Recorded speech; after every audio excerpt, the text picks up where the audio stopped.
Baik, assalamualaikum warahmatullahi wabarakatuh. Bagaimana kabarnya semua adik-adik? Ya, alhamdulillah sehat ya.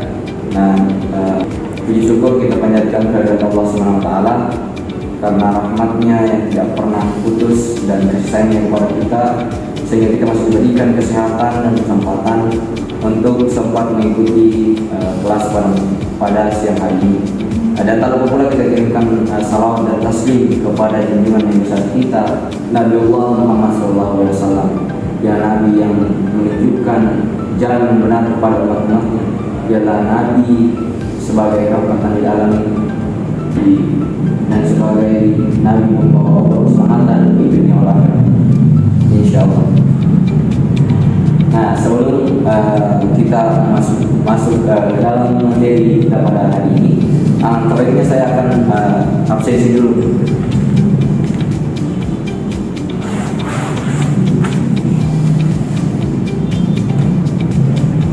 Oke, mohon untuk adik-adik mendengarkan namanya.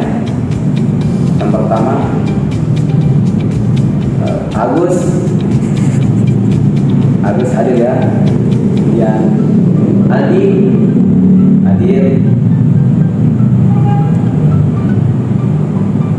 Alim sakit. Oh sakit, kenapa sakit?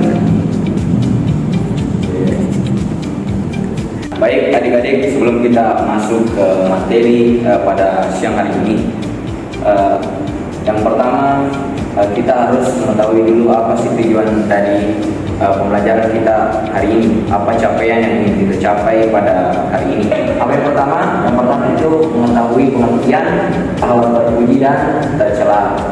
Dan yang kedua, kita bisa membedakan mana sih akhlak yang terpuji dan mana akhlak tercela. Dan yang terakhir, gimana adik-adik bisa mengaplikasikan akhlak terpuji di kehidupan sehari-hari dan menjauhi akhlak tercela. Oke, adik-adik, sebelum kita mengetahui contoh dari akhlak terpuji dan tercela, yang harus kita ketahui dulu apa sebenarnya artinya dari akhlak. Ada yang tahu apa itu artinya akhlak?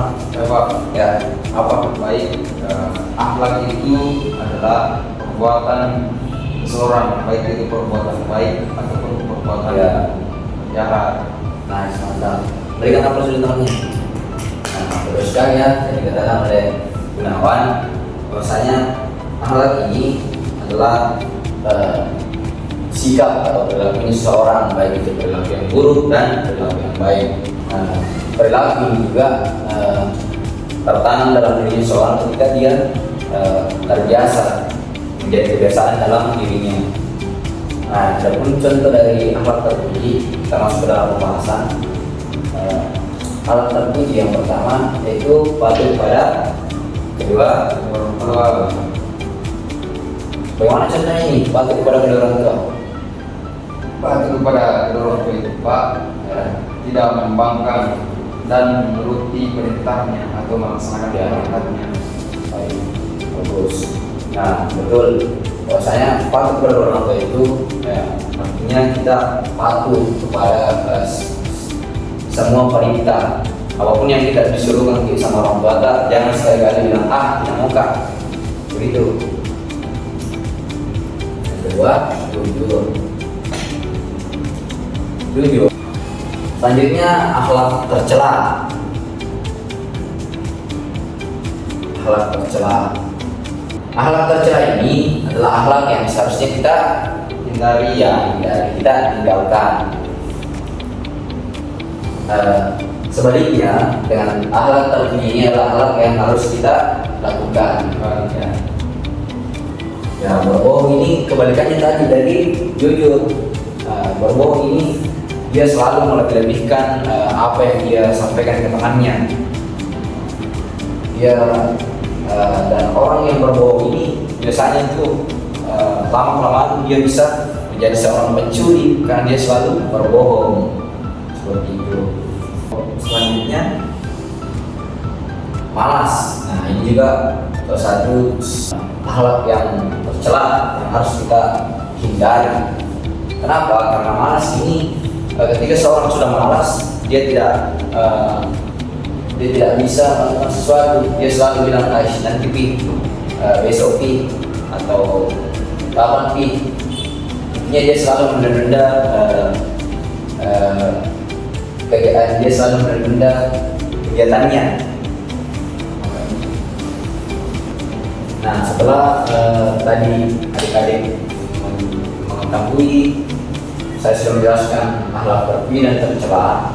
Di sini saya akan mengevaluasi teman-teman. Apakah teman-teman sudah bisa membedakan mana akhlak terpuji dan akhlak tercela? Yang pertama, ketika saya mengatakan,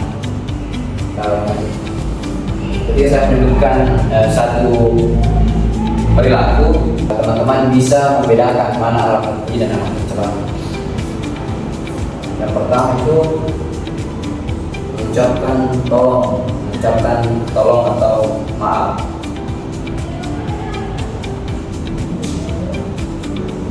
Tolong dan maaf. Nah, ini apakah ini termasuk tercela atau terpuji? Terpuji Pak. Ya, mantap, terpuji ya. Jadi kita checklist, tidak belajar.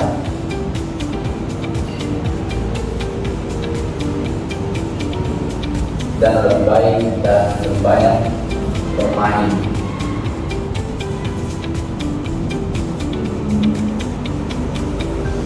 Nah, apakah ini merupakan perilaku terpuji dan atau tercela? Tercela. Nah, tercela ya. Kenapa tercela? Karena dia lebih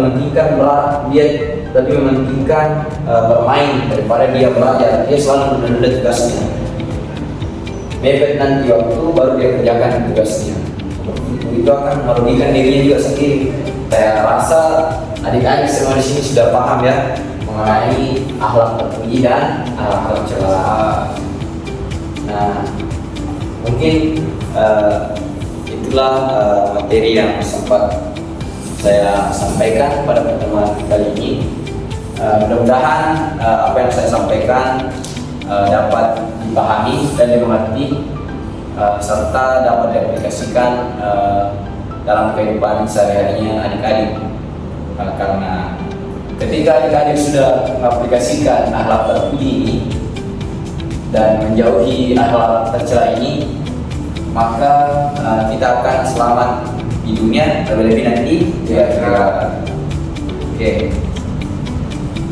Mungkin itulah materi kita pada hari ini. Lebih kurangnya mohon maafkan. Assalamualaikum warahmatullahi wabarakatuh. Waalaikumsalam warahmatullahi wabarakatuh.